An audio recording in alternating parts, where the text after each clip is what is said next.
What is up, everybody? It's me, Piscean, back again, bringing you a video that is going to be very controversial, like all of my videos. So please subscribe, like, comment, react, share. But I only want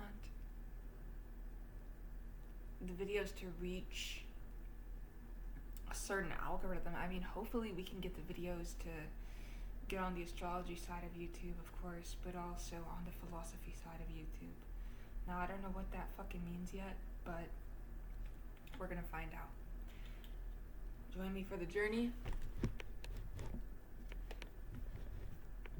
So, in this video,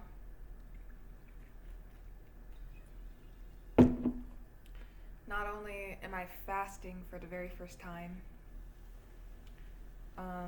but I'm also going to be reacting to or having a conversation with DeepSeek AI. Yes, Japan's own DeepSeek AI. And we're going to talk about a few different matters that are currently going on, such as 6G technology, geopolitical conflict, and we're going to talk about rigorous astrological and historiographical methods. Talking about war, people. Most of us are.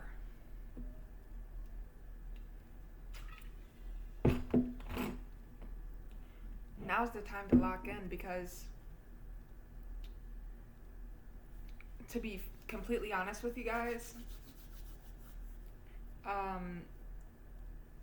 this is just the philosophy of pattern recognition.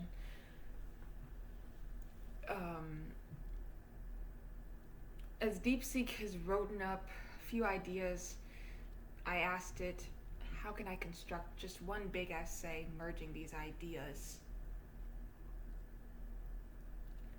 Well, I should be able to establish the philosophical link between ancient astrological methods and modern technological practice. This isn't a metaphorical connection, but one rooted in the history of science and ideas. We can always argue that, in my opinion, astrology was an early statistical project. Ancient practitioners like Vitius Valens didn't just make random guesses, they used rigorous systematic methods. The research shows that Valens applied a consistent internal logic and combinatorial reasoning to interpret planetary combinations, correlating descriptive terms to create predictable outcomes. This is a form of pattern recognition applied to celestial data. How about the fact that we are a shared genealogy, but we're not ready to have that conversation? That's why it's hard to be a YouTuber, a small YouTuber. Some people are ready, some people are not. And I really hope you guys get on board very, very soon with me before shit hits the fan for all of us. So, modern AI and 6G data analysis, it's a continuation of this ancient project.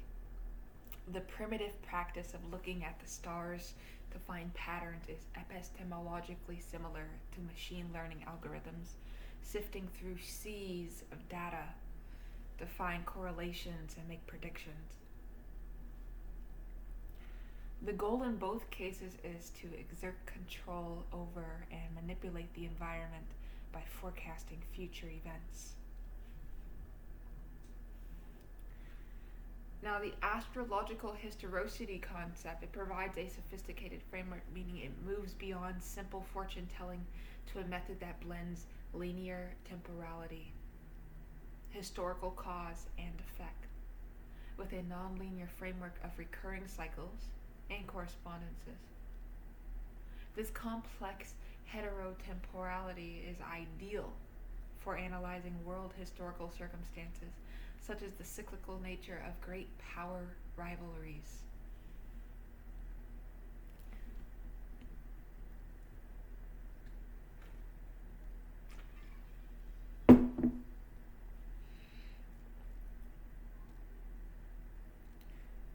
talking about 6G data surveillance as a new authoritative power. We're grounding the argument in technical realities of 6G, right? We're showing how it embodies this new form of power. Well, 6G networks are being designed from the ground up to be quote-unquote intelligent and autonomous, right? Architectures like robust 6G include layers for programmable, pervasive monitoring and unified data management platforms that act as the central nervous system for data collection. The network itself is a sensing organ. Key 6G technologies such as integrated sensing and communication, also known as ISAC, meaning the network can not only connect devices but also sense its environment with radar-like precision. This enables the real-time inference of location, movement, and even physiological data, creating unprecedented potential for hypersurveillance and behavioral profiling. This technical capability transforms data from a passive record into an active, authoritative force. The system is designed for zero-touch security management. Interesting, isn't it?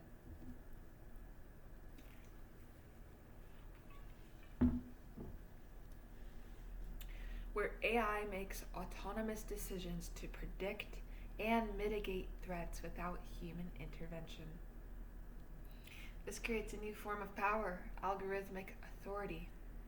The network doesn't just facilitate life, it actively monitors, predicts, and shapes it, becoming an invisible but omnipresent governing force. Let's talk about the US-China theater. It's a clash of prognostic powers.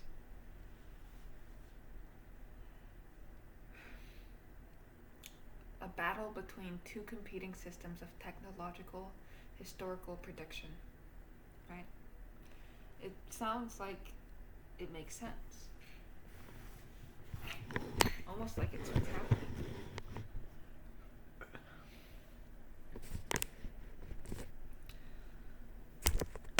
So,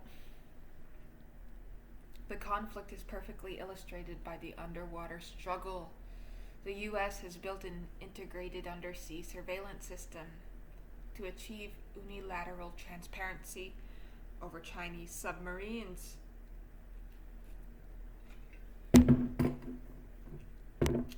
China, in turn, sees this as an existential threat and is developing the means to blind or destroy that very network. Both sides are locked in a battle to see without being seen. The war is already being fought with the tools being described. Chinese firms now claim to use AI-powered systems that integrate satellite imagery and public data to intercept and analyze signals, effectively reconstructing the U.S. military's operational sequence. This is data surveillance as real-time intelligence, a form of technological divination on the battlefield. Right? I think my hair looks so messed up right now for some reason, but it's honestly just hair. Everything is so superficial, and people make people insecure for no reason, because it's like at the end of the day, we're all gonna die. And yeah.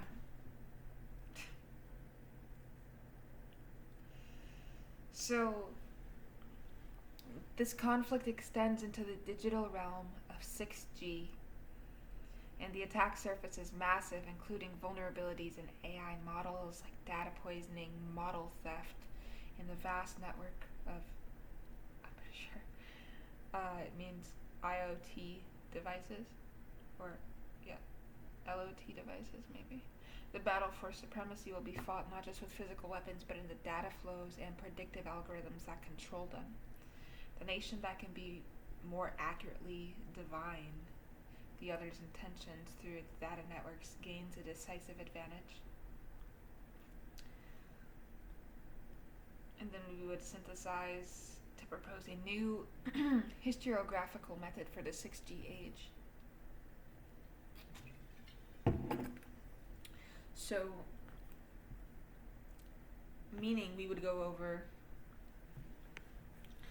advanced astrology, treating the history of technology as a series of recurring celestial patterns. Just as Valens combined planetary influences, we can combine the influences of key inventions, policies, and conflicts to understand the current moment.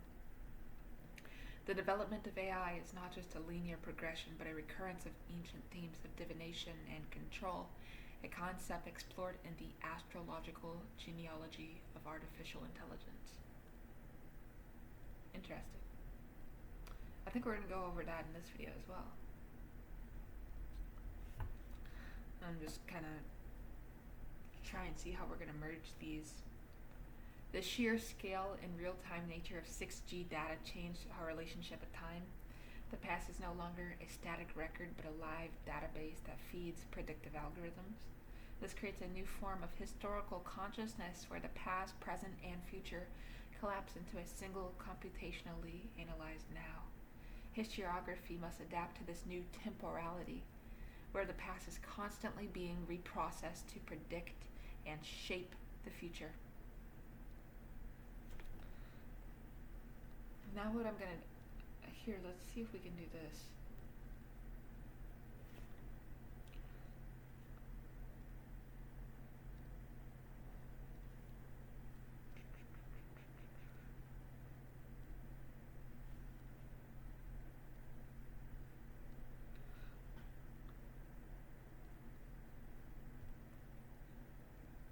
I wanted to go over one of my pages in this new book I'm trying to write, Piscean's based philosophy on mortality and more existential stuffs.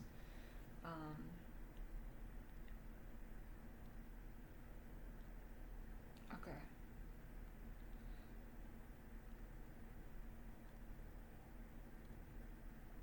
So this is the Trying Mortals, but this is an essay on the finite condition. And I actually just uploaded a video today that I did yesterday called The Trying Mortals, Piscean's Philosophy Q&A. I'm also going to be making videos on Rumble, hopefully, uploading on there frequently, but it's just me trying to get that work in order. So please, with peace and love, subscribe to me over there, like my videos, comment, share my channel. Please keep me boosted, and yeah, I would really appreciate that.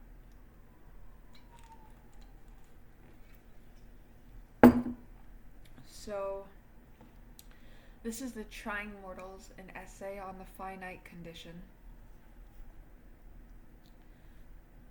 Beginning with a prologue, which is the sentence. Glasses off for this because this is very serious. I mean, viewer discretion advised, maybe. The sentence. We are born under a sentence. No one reads it to us, not at first. The words are too terrible for infant ears, too complex for childish understanding, but the sentence is there, written into the very fabric of our being, waiting to be discovered, and discover it we will, each in our own time, each in our own way. The sentence is this: you will die, not might die, not could die, will die. It is not a possibility, it is a certainty. It is not a probability, it is a fact. It is the one prediction that has never failed, the one guarantee that has never been broken, the one truth that applies to every single one of us without exception. We are trying mortals. The word trying carries two meanings, and both are essential. We are trying in the sense of attempting, striving, struggling, reaching towards something beyond our grasp, and we are trying in the sense of testing, being tried by circumstances, by suffering, by the very condition of being finite. We are the ones who try, and we are the ones who are tried. The trying mortals. This essay, this is an exploration of that condition, of what it means to know in our bones that we will not last, of how this knowledge shapes everything we do, everything we love, everything we are, of the ways we deny it, the ways we face it,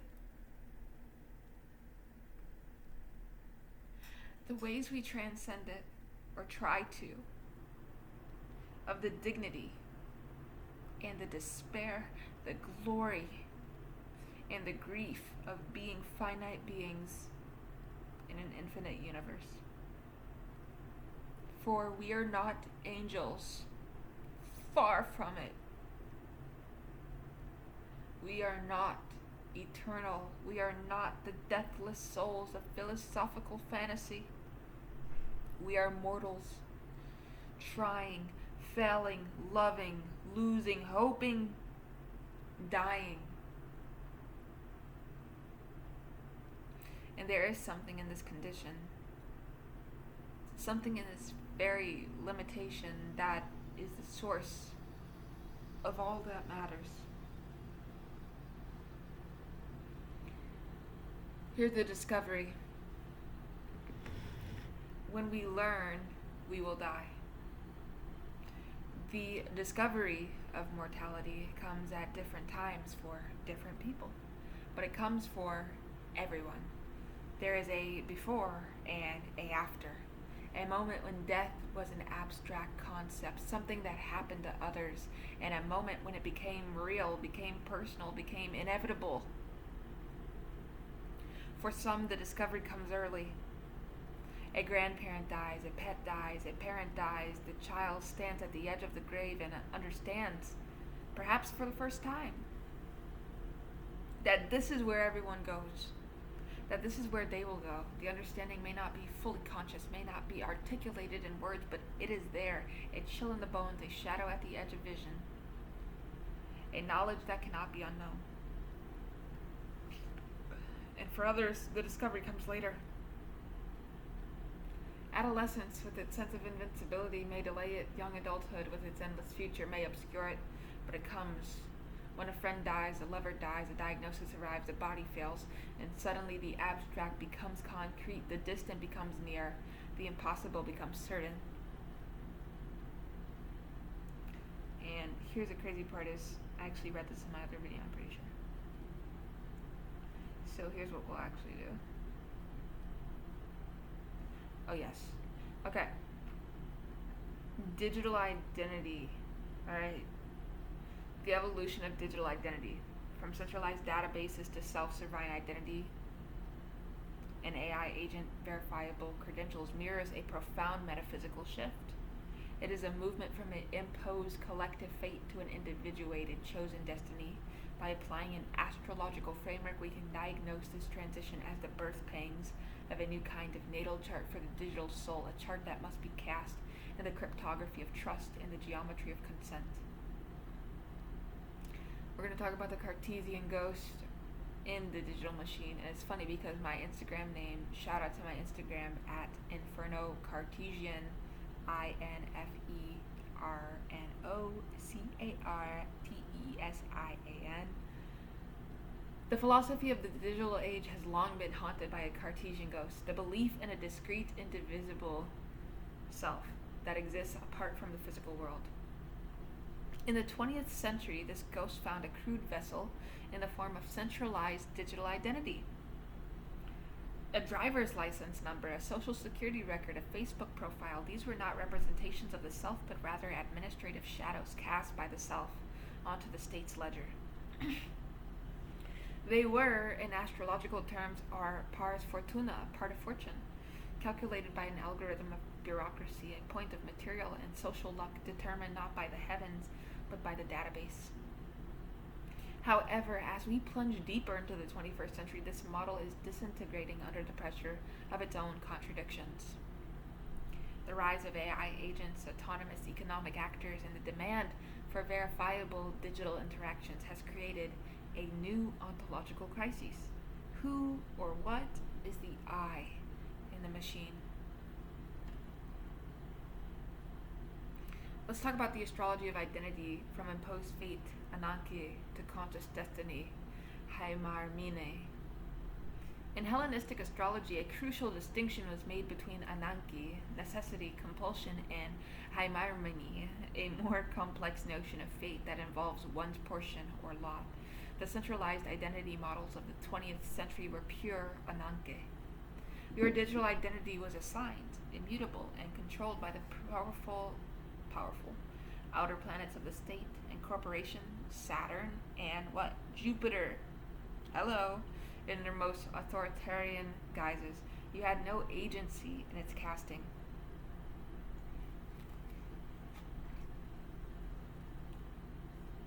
The emergent paradigm of self-divine identity, SSI, represents a philosophical leap toward Haimarmene.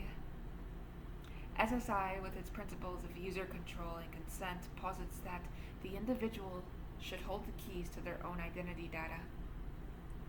This is not a rejection of fate, but an internalization of it. It aligns with the astrological concept of the ascendant, the rising sign. Shout out Taurus risings. The mask we wear and the lens through which we project ourselves into the world in the digital realm, SSI allows us to choose which mask to wear for which interaction. When you present a verifiable credential as zero-knowledge proof that you are over 21 without revealing your birth date, you are performing a profound act of astrological magic.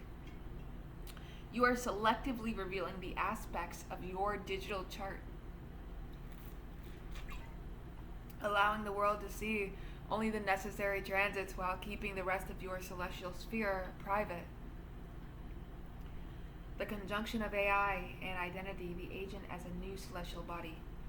The Decentralized Identity Foundation, also known as DIF, recently grappled with what it called the agentic ship of Theseus problem. At what point is an AI agent so changed by its learning and interactions that it invalidates prior attestations about its identity or integrity? This is not merely a technical challenge, it is a metaphysical one that astrology has addressed for millennia through the concept of progressions and transits. An AI agent, like a human being, has a natal chart, its initial training data, its foundational code, its core objectives.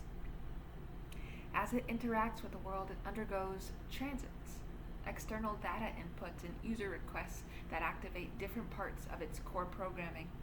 And more profoundly, it undergoes secondary progressions, a symbolic day for a year mapping of its evolution. The question of when an AI agent ceases to be the same agent is precisely the question an astrologer asks when observing a person undergoing a profound Pluto transit. The essence may remain, but the expression is fundamentally transformed. Shout out to those that have Pluto and Sagittarius and their detransitioner now. We are moving toward a world where AI agents will need their own wallets, their own unique identifiers, and the ability to delegate authority. They will become, in effect, new citizens of the digital cosmos. Their birth charts will be hashed on a blockchain, their aspects defined by the permissions granted to them, and their houses, the digital domains they are authorized to explore. Let's talk about the outer planets of the digital age, being Pluto in Aquarius, Neptune in Aries, and the tech oligarchy. So if we extend this metaphor, ladies, gentlemen, and aliens, NHI, sentient, variant beings, I don't know who you are watching this video, but thank you. Subscribe, like, and share it, because the algorithm doesn't care about black women that are into astrology and, look different and are also detransitioners and, possibly gonna commit suicide. So anyways, if we extend this metaphor, the infrastructure of the digital world can be mapped onto the outer planets.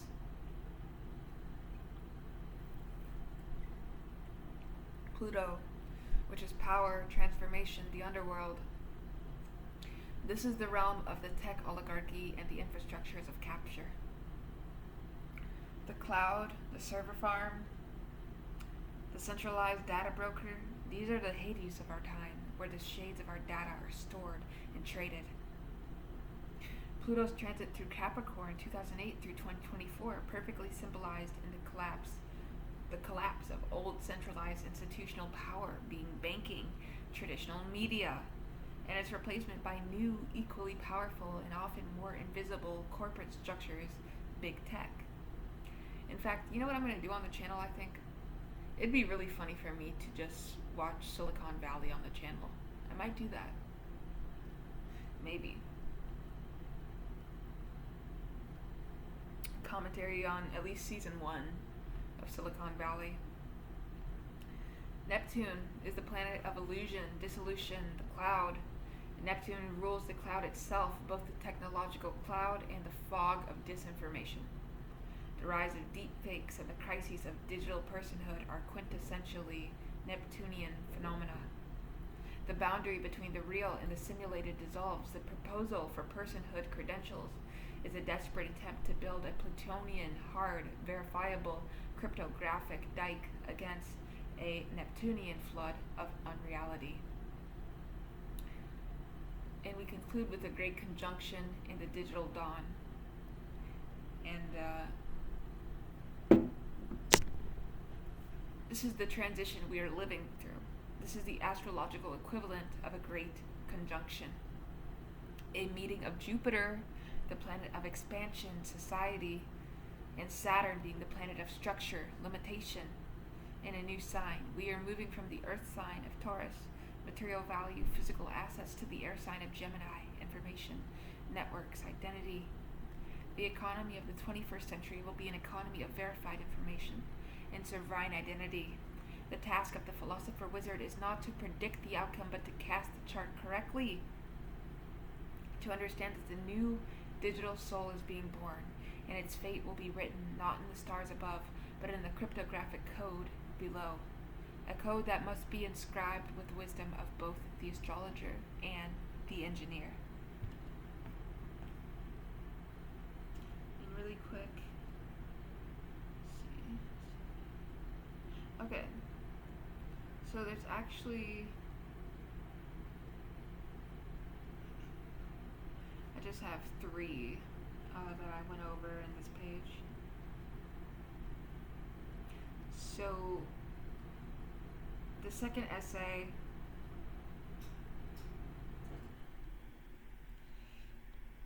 is AGI and the economics of the spheres, automation, verification, and the Saturn return of capitalism. The economic theory of AGI, with its core distinction between automation and verification, is a secular restatement of an ancient astrological principle. The relationship between the expansive creative principle Jupiter and the restrictive reality testing principle Saturn. The measurability gap identified by modern economists is nothing less than the Saturn return of global capitalism, forcing a confrontation with the limits of unbounded expansion and demanding a new cosmic contract for value creation. Let's talk about the 2 gods of the economy. In the nascent field of AGI economics, a foundational duality has emerged. On one side is automation, the exponentiality, declining costs of executing any task that can be captured by metrics. This is the realm of pure, frictionless creation of ideas made manifest at near zero marginal costs. On the other side, it's verification. The biologically bottlenecked, stubbornly expensive human capacity to validate, audit, and assume responsibility for the output of automated systems.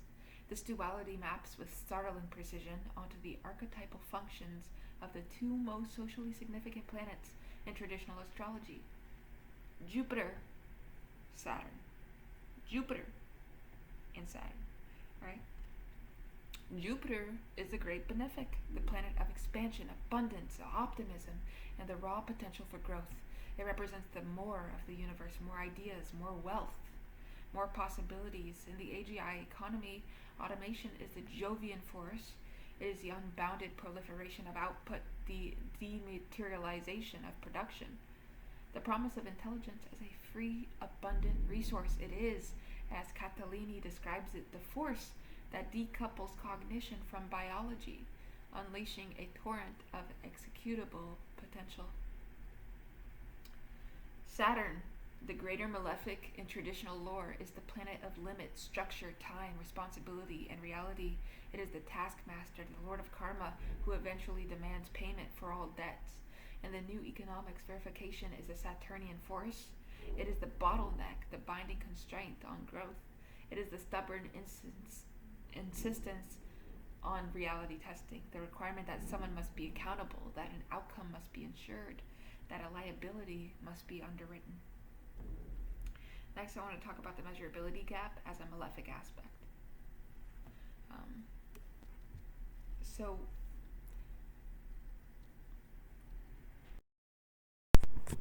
we'll kind of jump cutted back to life, back to reality. All right, so the measurability gap as a malefic aspect.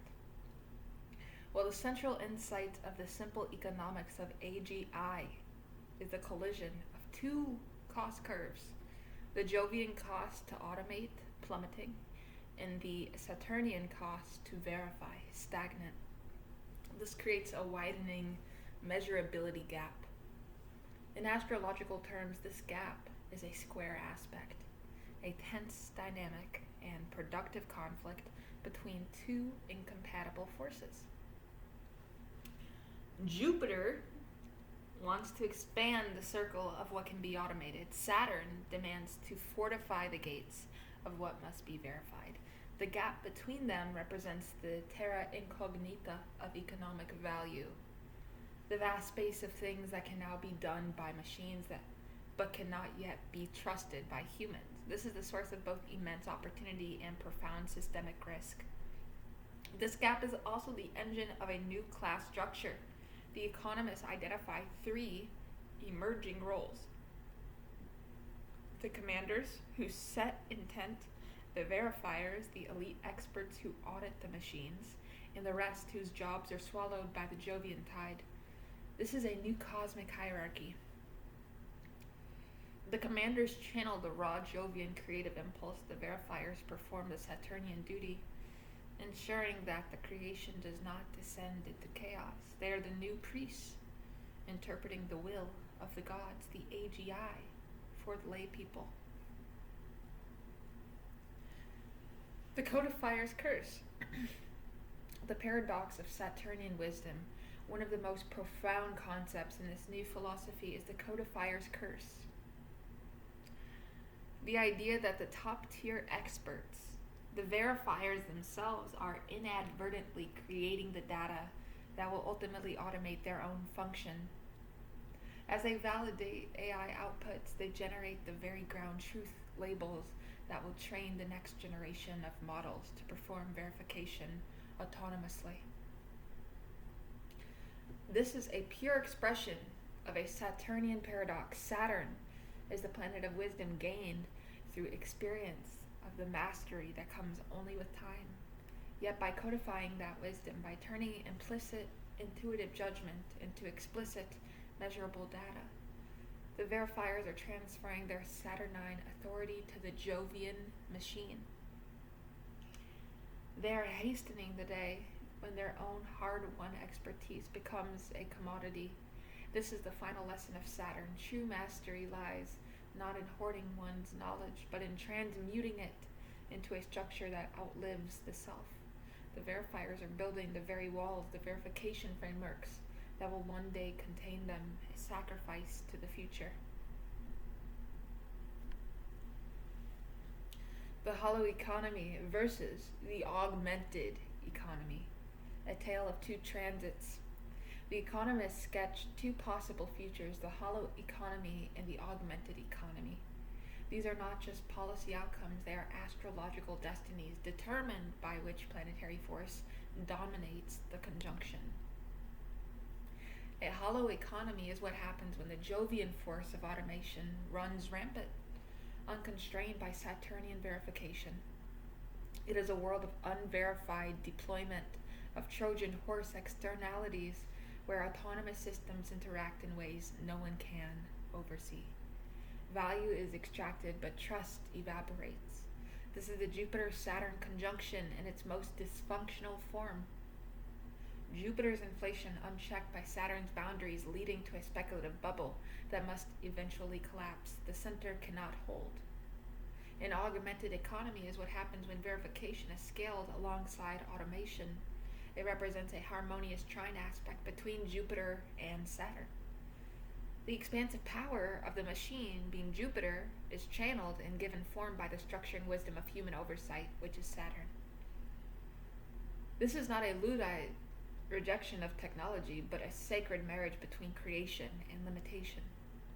In this economy, technology becomes what Gilbert Simondon called a carrier of futurity, a self-reinforcing life cycle that enhances human potential rather than hollowing it out.